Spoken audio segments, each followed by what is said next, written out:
Well, thank you very much, and good afternoon. I'm delighted to welcome FIFA President Gianni Infantino, one of the greatest men of sport.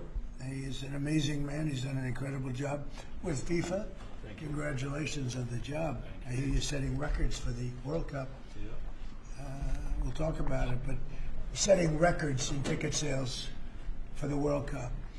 And we love having you back at the White House, Johnny, and everybody that's with you. You guys have done fantastically.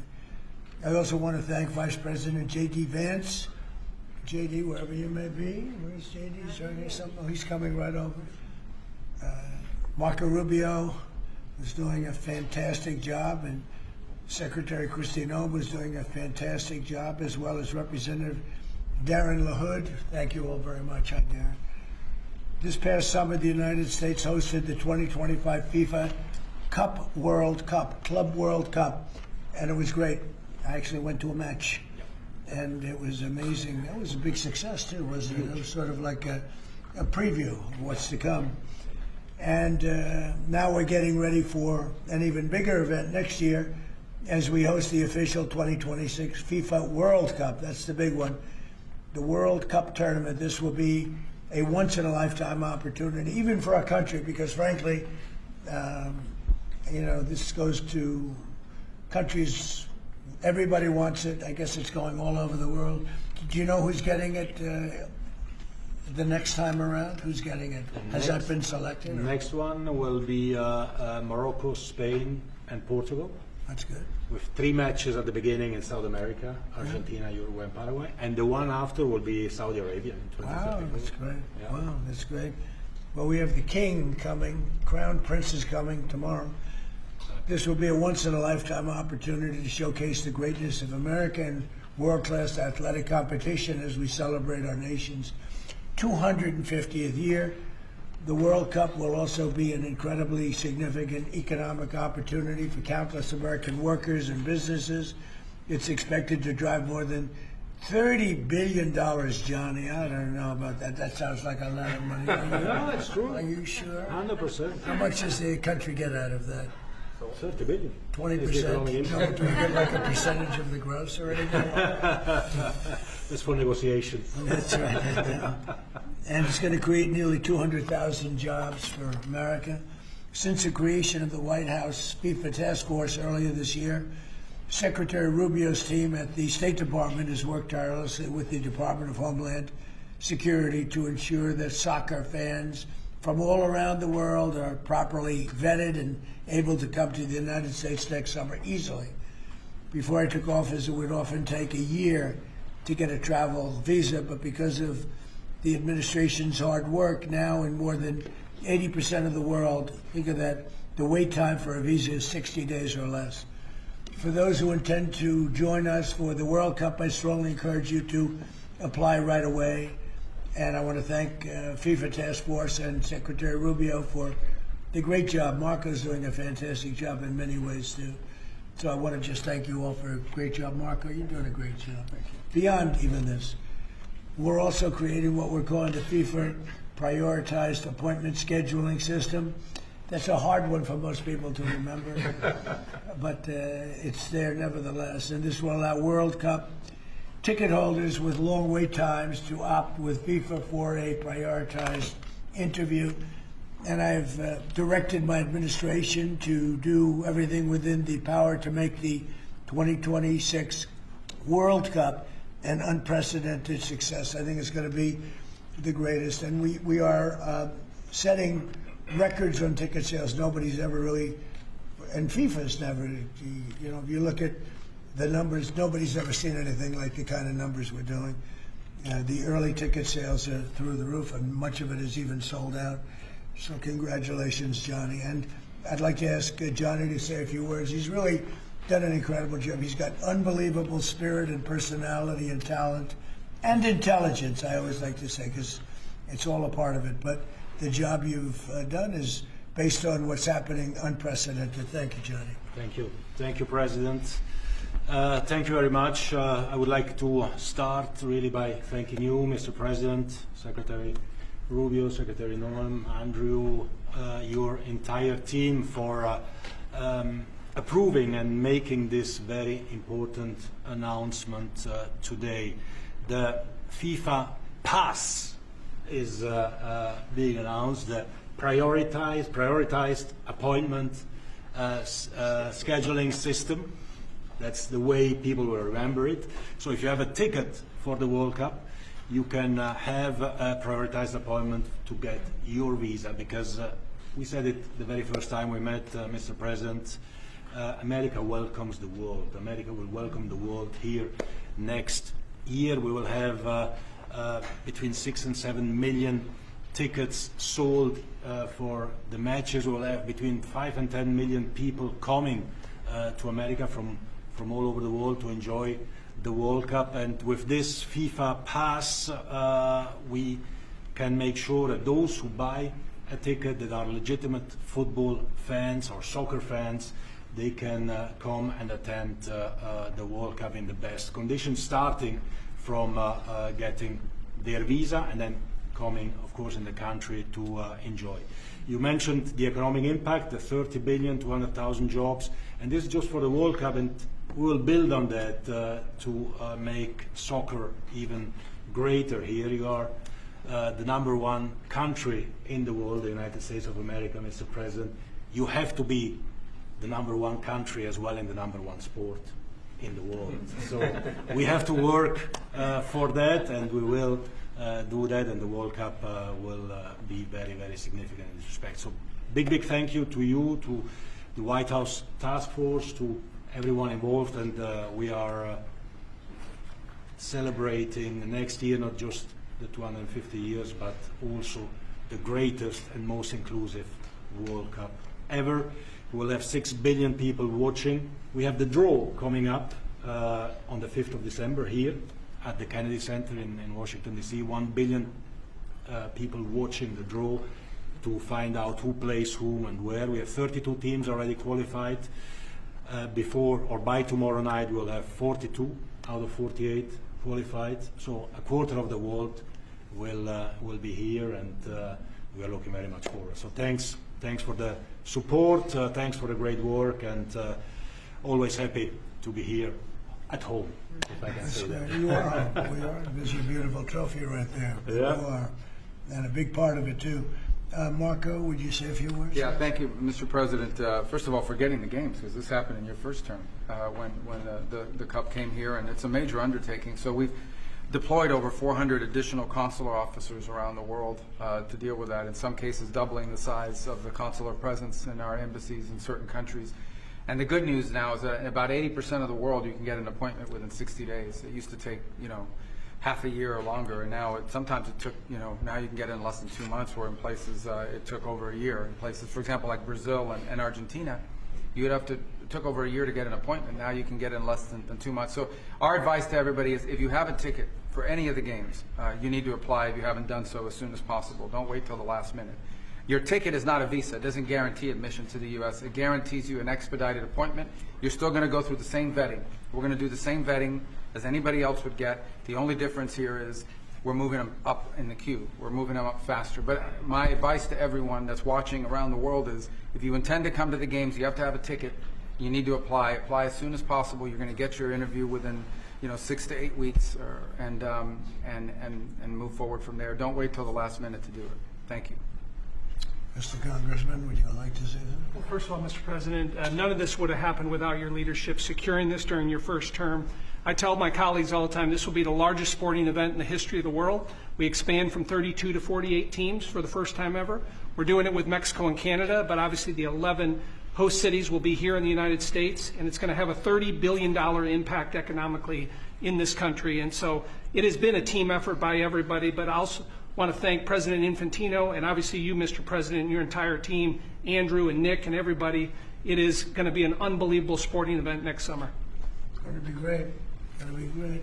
Andrew, would you like to say something? Sure. I think we'll have somebody much more important. it's much more important, and honestly, without her work, without Secretary of State Rubio's work in the State Department, this would not happen. And without your leadership and your vision, this would not have happened. I think 2 key points.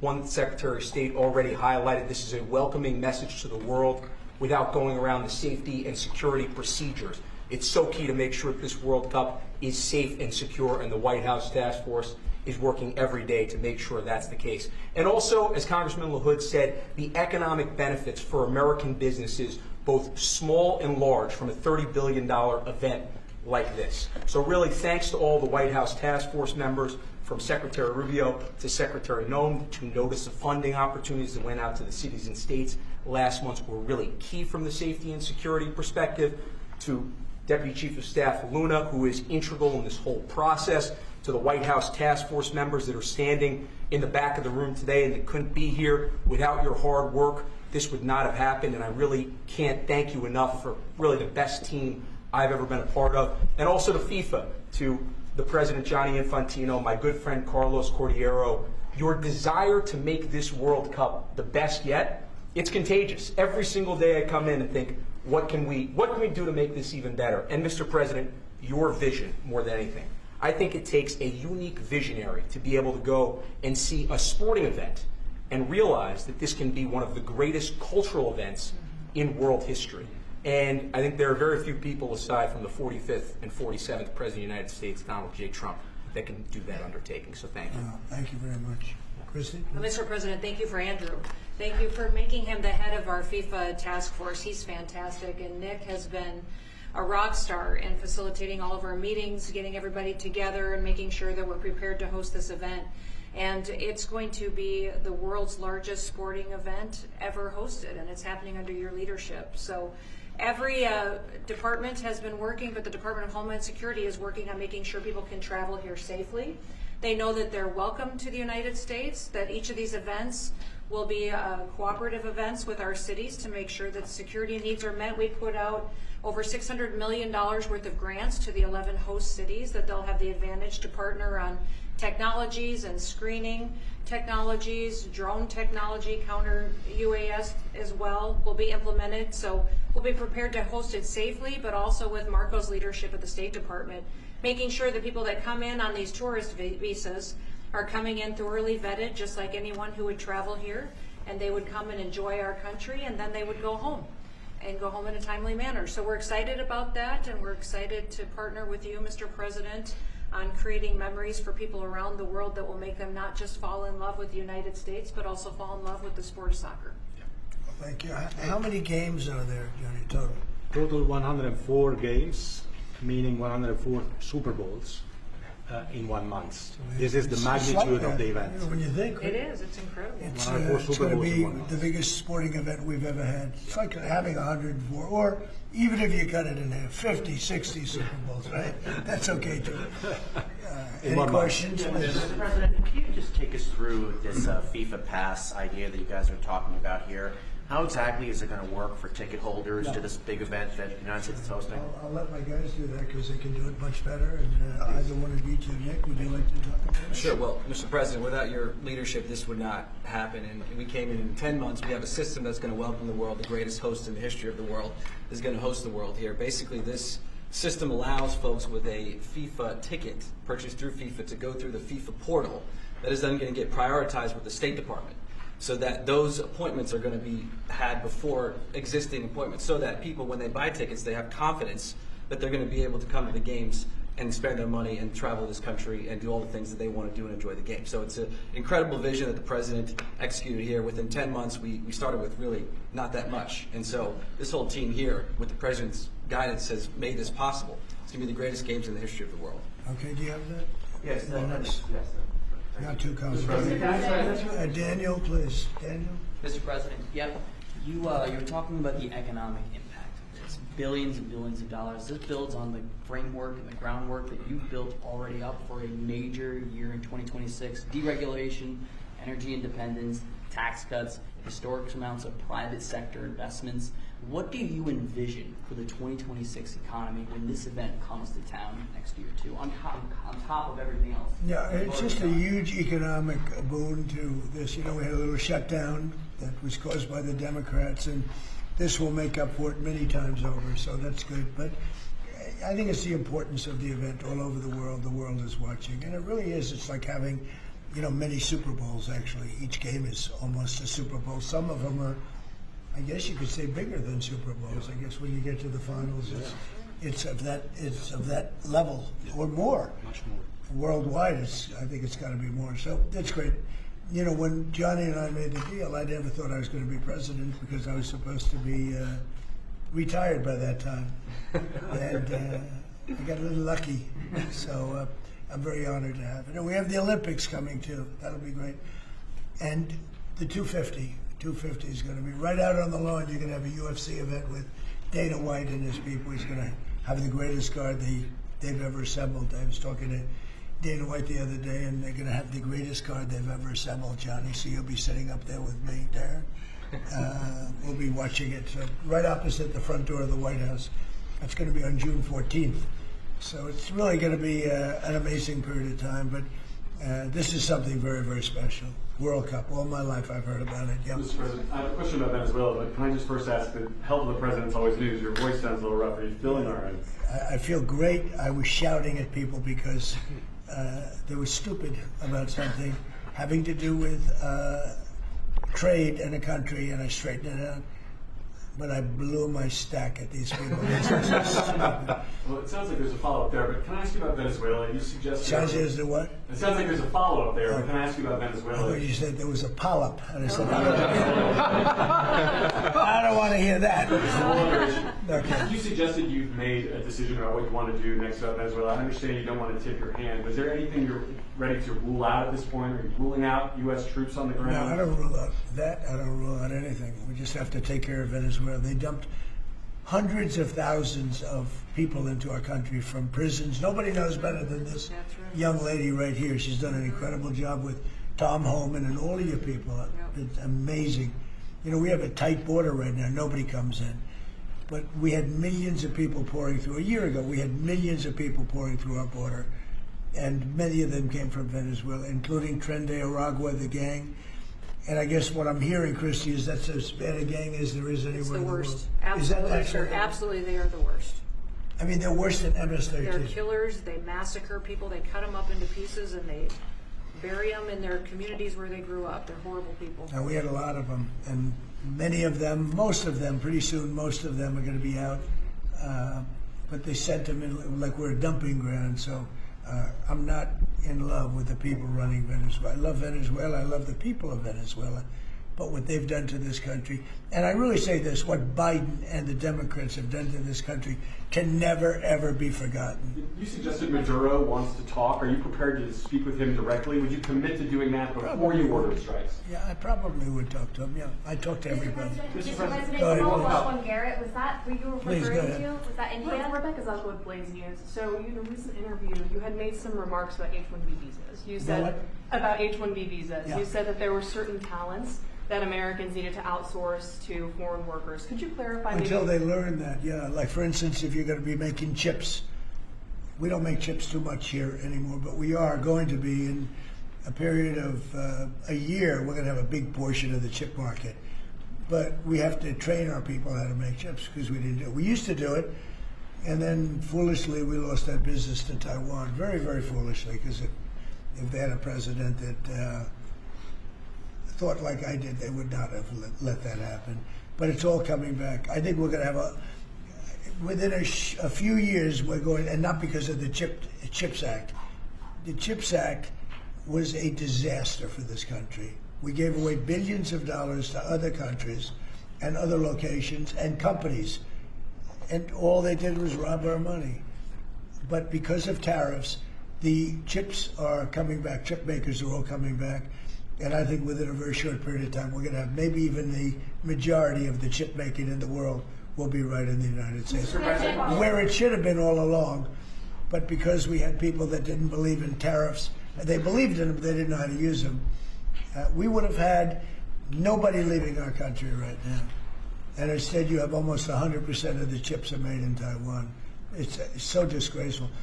The good news is it's all coming back. Yeah, please. Mr. President, The Mr. gentleman in President. the back. Thank you, Mr. President. I wanted to just follow up on Venezuela.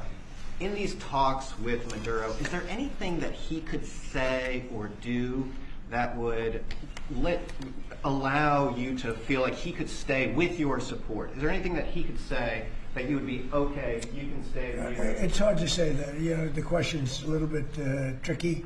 I don't think it was meant to be tricky. It's just that, look, he's done tremendous damage to our country, primarily because of drugs, but really because we have that problem with other countries too. But more than any other country, the release of prisoners into our country has been a disaster. He's emptied his jails. Others have done that also. He has not been good to the United States. So we'll see what happens. At a certain period of time, I'll be talking to him. Mr. President, can I just follow up? You mentioned your voice and you were shouting about trade. Which country in particular upset you? Was it India? No. A country wanted to try and renegotiate the terms of their trade deal, and I wasn't happy about Well, it. which country was it? People want to know. Why would I say that to you? I can't believe it. Mr. President, on the World Cup, if you would, Seattle and the World Cup. The new mayor-elect of Seattle is a Democratic Socialist.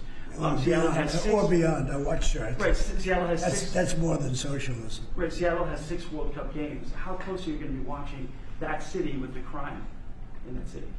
Well, if we think, and I'll have to speak to Johnny about this, but if we think that the mayor of L.A. is incompetent, everybody knows that. You know that I was there, I guess, 2 years ago, and we got all the federal permits taken care of, far more complex than the state permits and the city permits.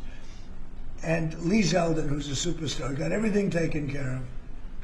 The toughest part, having to do with the fires, that should have never happened. If they let the water come in, that wouldn't have happened, right? Do you know that people aren't building their houses yet? I mean, can you imagine that? And if we didn't go in early on, Christy, I think we can say it. Well, the head of their police department said it.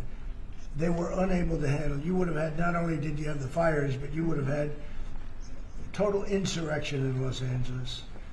And if we didn't go in, and the head of, the gentleman, he said it, and he said it strongly, he said we could not have done it without the federal government. We did a great job. If we think there's going to be a sign of any trouble, I would ask Johnny to move that to a different city. We have a lot of cities that would love to have it, number one, and we'll do it very safely. So if we think there's a problem in Seattle where you have a very, very liberal/communist mayor, I would say, it's certainly beyond just liberal. I watched her over the weekend. Wow, that's another beauty we got there. But if we think there's going to be a problem, we'll, Johnny, can I say we will move? I don't think you're going to have this problem, but we're going to move the event to someplace where it's going to be appreciated and safe. Yeah, well, I think safety and security is the #1 priority for a successful World Cup. We can see today that people have trust in the United States when we see at the ticket sales, we sold, record-breaking figures of tickets, almost 2 million already sold out of 2 million that we have been selling. This is because people, they know that they will be coming here and they will experience a safe and secure World Cup. This is the responsibility, of course, of the government, of Secretary Norm, of everyone, and obviously we will. We will discuss. We are working together. We have a task force for this, and we must ensure that all fans coming from abroad or being here, they can experience a celebration of coming together of the sport, and this goes only with 100% safety.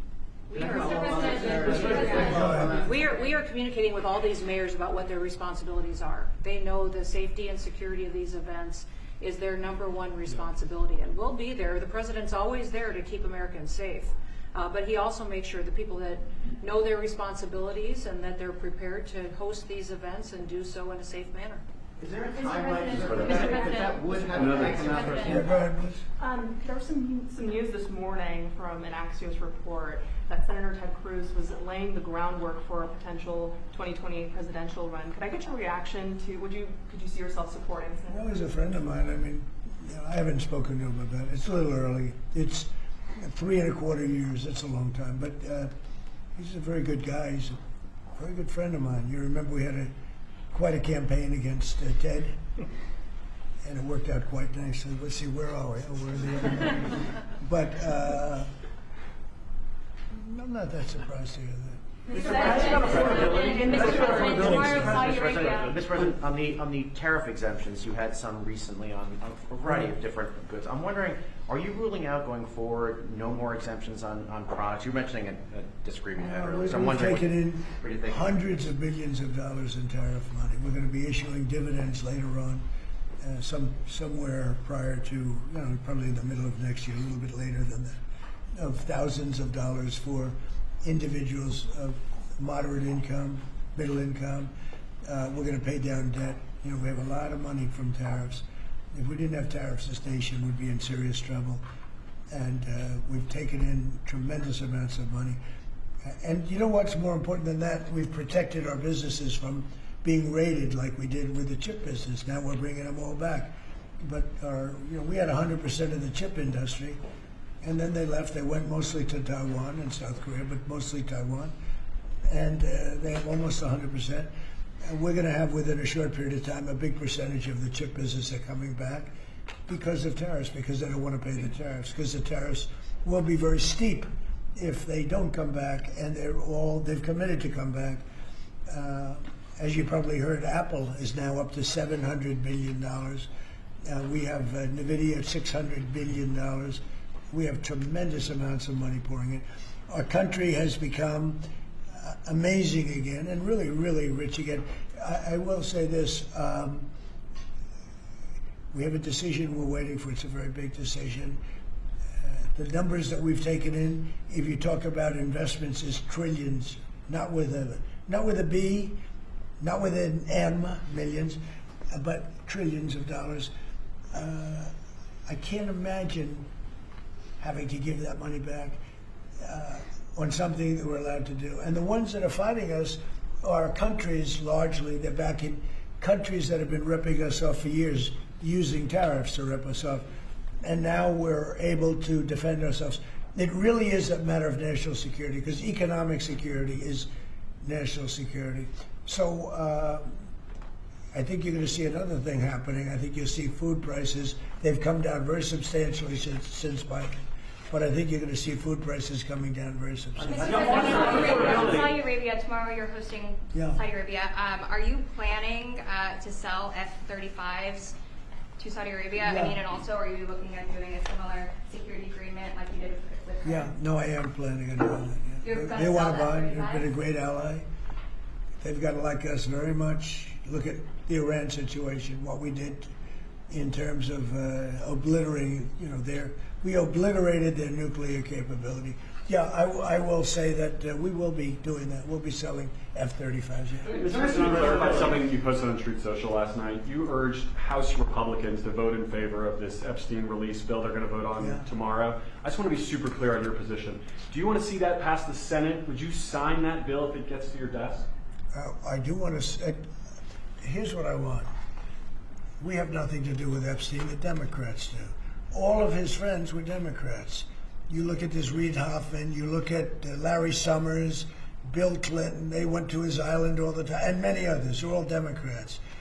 All I want for people to recognize the great job that I've done on pricing, on affordability, because we brought prices way down, but they're going way lower, on energy, on ending 8 wars and another one coming pretty soon, I believe.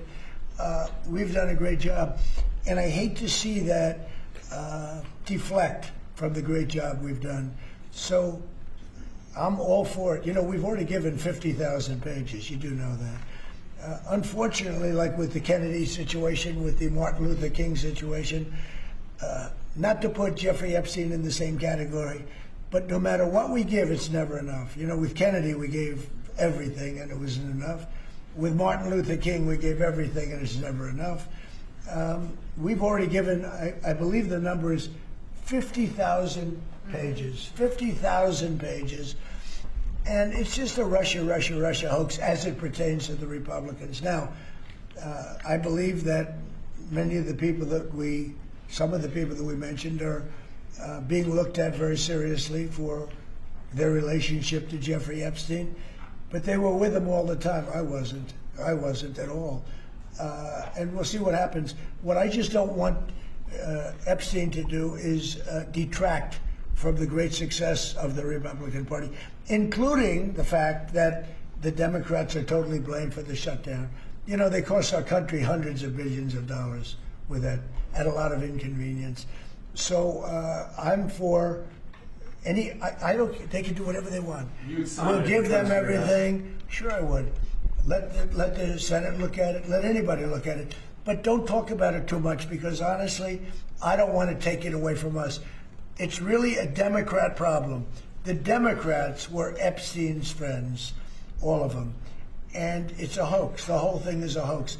And I don't want to take it away from really the greatness of what the Republican Party has accomplished over the last period of time. Yeah, The administration shutdown is now over. And administration officials had said when the shutdown ends, they'll reevaluate the farmer relief. Now we have the deal with China. So is the administration still looking to dish out farmer relief now that the government is back Yeah, open? we want to. I'm always going to help our farmers. So are you still looking to do I would do relief? that. Yeah, if they need relief, we'll be there for them. We're going to always be for our farmers. So what are you waiting Yeah, for? please, in the back.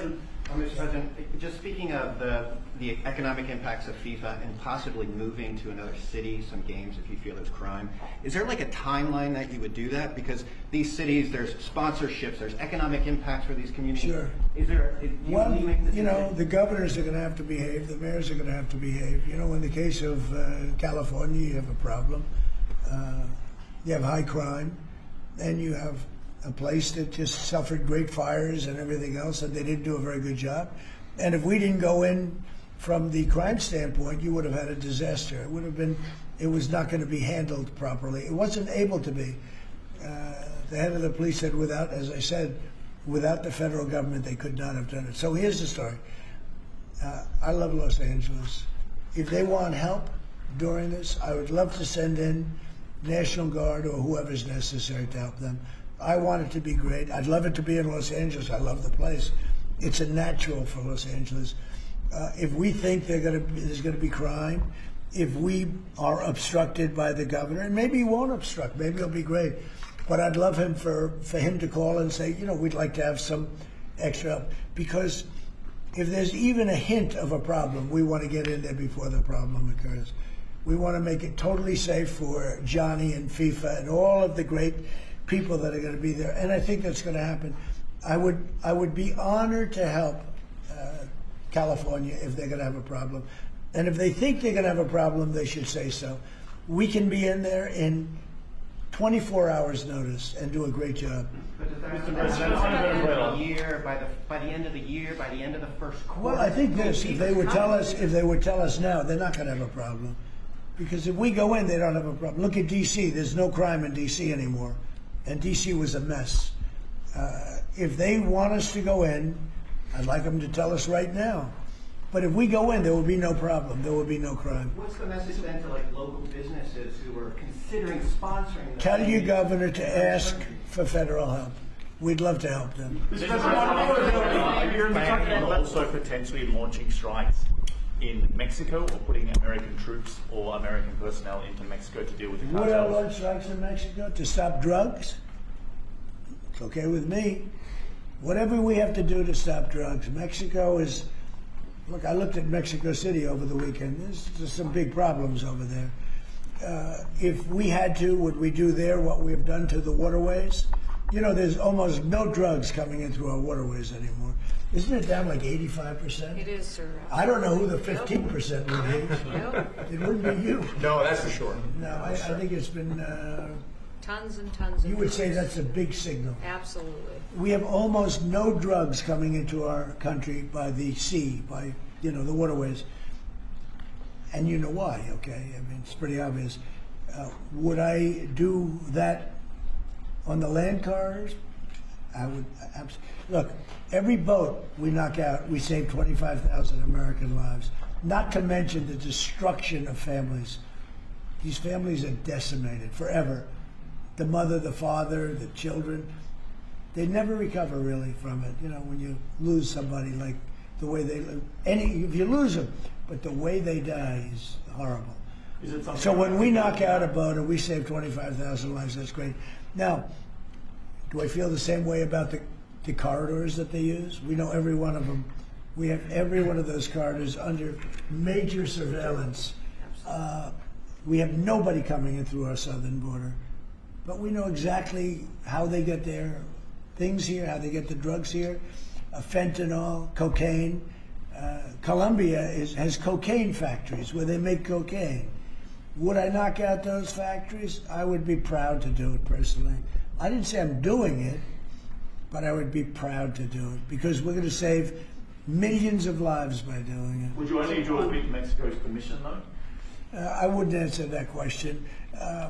I've been speaking to Mexico. They know how I stand. We're losing hundreds of thousands of people to drugs. So now we've stopped the waterways, but we know every route. We know every route. We know the addresses of every drug lord. We know their address. We know their front door. We know everything about every one of them. They're killing our people. That's like a war. Would I do it? I'd be proud to. I'd probably go into Congress and say, hey, and you know what? The Democrats and the Republicans would both agree, unless they're crazy. And they are a little crazy on the Democrat side. But we have lost hundreds of thousands of people a year, death. And that's not talking about family destruction, that's talking about that.